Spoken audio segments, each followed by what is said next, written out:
Zoe, when I first heard you written a film in which you played the dream girl, I thought it sounded a bit narcissistic. It does sound. I worried so much about that. I was like, oh my God, people are going to think I'm so high on myself. But she's not the dream girl or even a dream girl. She's his dream girl, which I think is very different. You know, I think, you know, for me, like, you know, my first crushes were all pretty unconventional. And, you know I'm like, no Kelly LeBrock. This is not weird science. It's much more a dream of real love, you know, with a real person. And also I then saw the film and saw what you put your character through. Was the plan always to include emotional devastation?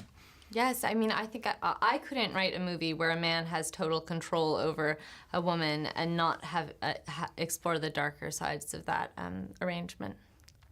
I think I first saw you in Me and Orson Welles, in which you play an aspiring writer. So it's interesting that you're now, you know, writing a film about a writer's life. And I think I enjoyed all the detail about writers' lives and works, and wondered if that was from your own observations or if you just made it all up. In the movie? You know, I mean, my parents are writers, so I think I experienced firsthand both how mundane that job is and, you know, how harrowing it can be.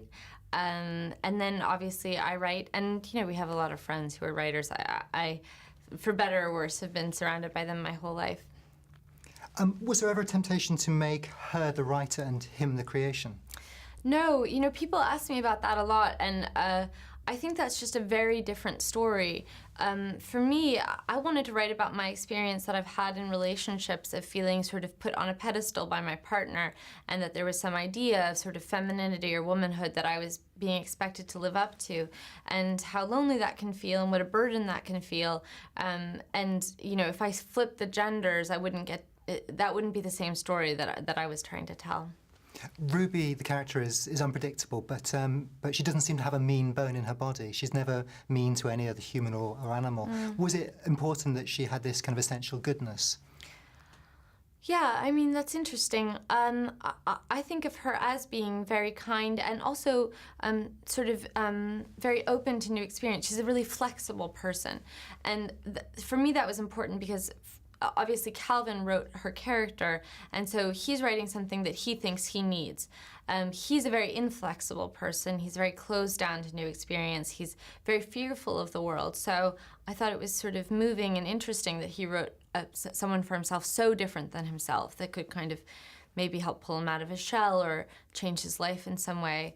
But the ways in which she's good for him, maybe he's not as good for her. I have to ask you about Ruby's colourful dress sense. So again, is that part of the fiction, or is it basically how you dress? Oh, no. How I dress at all. I think that was a choice that Jonathan and Valerie made with the costume designer Nancy Steiner, who's very talented. She did Little Miss Sunshine, also like Virgin Suicides, many movies. And they talked about, you know, the color palette of Calvin's world is very white and beige, and sort of the colors of his paper and typewriter, and everything is in this sort of monochromatic tone. And then she comes in and is obviously like a very literal splash of color in his life. So that had more to do with their visual sense than my dress sense. And Ruby also appears to be a character who has music wherever she goes. Did you have any, you know, did you approve of the soundtrack choices? The soundtrack.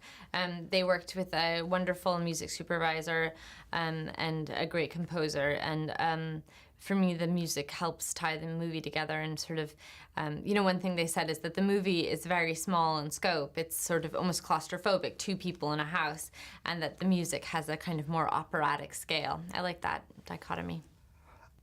It's a story about bringing a character to life who then needs to have a life of their own.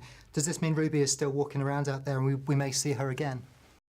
Well, I think, you know, that looks like the most fictional part of the movie, but, you know, I like sat in my apartment in Brooklyn and had an idea and wrote it down, and now it's like a thing in the world, so, which people will go see without me ever being there, and, you know, literally is walking around in the world now, so I don't think it's so far-fetched. Thank you so much, Zoe. Thank you.